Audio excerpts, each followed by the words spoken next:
are fine and doing well. Now we will discuss lesson number 9. In this lesson we will discuss Alfred Adler. He introduced the concept of individual psychology. Individual psychology, the term individual psychology refers to the fact that individuals are unique, they characterized by inner harmony and striving force to cooperate with fellow humans.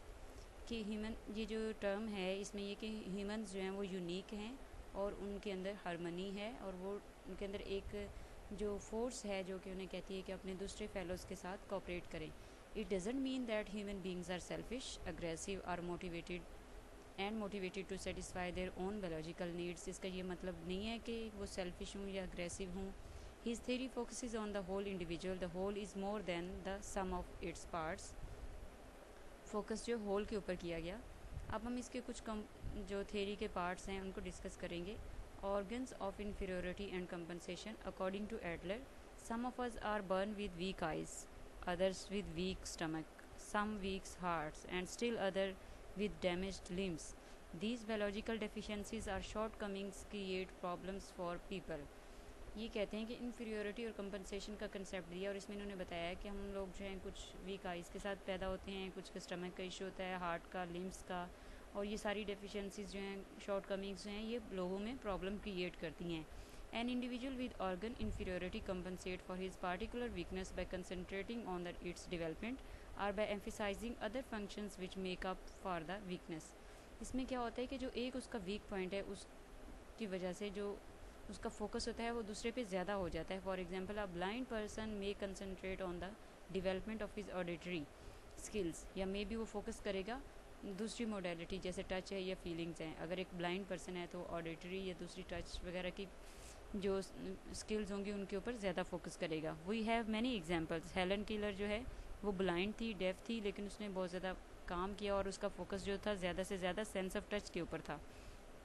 इस तरह और भी बहुत सारे cases हो सकते हैं. Feeling of inferiority. For Adler, all of our start life with feelings of inferiority. हम सब के साथ ये फीलिंग्स जो चलती हैं because we are completely dependent on adults for survival. ये हम सब के साथ फीलिंग्स चलती हैं क्योंकि हम सारे के सारे जो हैं अपने अडल्ट्स के ऊपर डिपेंड कर रहे होते हैं सर्वाइवल के लिए. This feelings of being weak and inferior stimulates and creates intense desire to seek power and to overcome feelings of inferiority. इसमें ये कि ये जो फीलिंग्स हैं इन्फीरियोरिटी की, ये स्टिमुलेट करती हैं और इंटेंस डिज़ायर करती हैं कि हम पावर को तलाश करें और इसके अलावा इन्फीरियोरिटी की जो फीलिंग्स हैं उनको ओवरकम करें. Are feelings of inferiority bad? ये क्वेश्चन है कि ये बुरी होती हैं. It is a fact which is driving force in all humans. ये एक फैक्ट है कि सारे ह्यूमन बींग्स के अंदर ये फोर्स होती है. One feels inferior and therefore strives to become powerful and tries to accomplish more. एक पर्सन जो है जिसके अंदर ये फीलिंग्स, अगर उसके अंदर ये फीलिंग्स होंगी तो क्या होगा, ज़्यादा पावरफुल होगा और ज़्यादा से ज़्यादा अचीव करने की कोशिश करेगा. Therefore all human experiences the feelings of being inferior but in some it creates neurosis. अगर ये बहुत ज़्यादा हो जाएंगी तो ये क्या करेंगी, न्यूरोसिस का कॉज बनेगी. I need to succeed under all circumstances and conditions.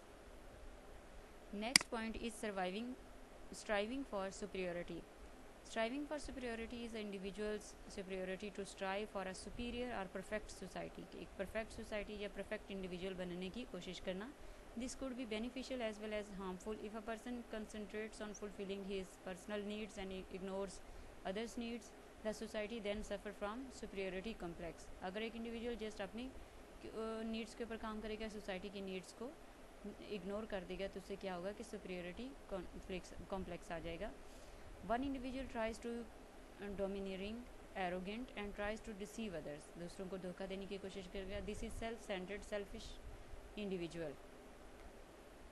Next point is style of life. Style of life जो है according to Adler बहुत ज़्यादा मैटर करता है. All humans strive for superiority. सारे के सारे humans जो हैं superiority की कोशिश करते हैं. But how superiority is sought depends upon a person's unique circumstances. The means by which a particular individual attempts to gain superiority is called the style of life.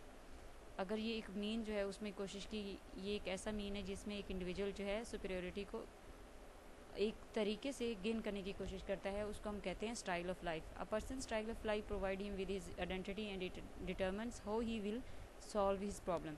और ये स्टाइल जो उसको बताता है कि उसने अपने प्रॉब्लम्स जो हैं कैसे सॉल्व करने हैं और उसके फ्यूचर गोल्स क्या हैं और किस तरीके से इन गोल्स को अचीव कर सकता है। अब इसमें ये दो तरह के स्टाइल्स हो सकते हैं। एक हेल्दी स्टाइल हो सकता है। हेल्दी स्टाइल जो है वो हमें परमिट करता है कि हम अपनी लाइफ में हारमनी लेके आएँ, दूसरे लोगों के साथ कोऑपरेट करें, दूसरे लोगों की हेल्प करें। जबकि एक मिस्टेकन स्टाइल क्या है, उसमें ये होता है कि सेल्फिश ज़्यादा इंसान होता है और वो इग्नोर कर देता है betterment of society. The style of life evolves early in life so the child can overcome his feelings of inferiority and strive for perfection and persuasion of betterment of society. ये style of life जो early years होती हैं उसमें develop होने लग जाता है और इसी तरह से बच्चा जो है दूसरों की फीलिंग्स, उनकी नीड्स का ख्याल रखने लग जाता है, जैसे कि बच्चे की नीड्स का ख्याल रखा जा रहा है। Adler believe that style of life develops early in childhood.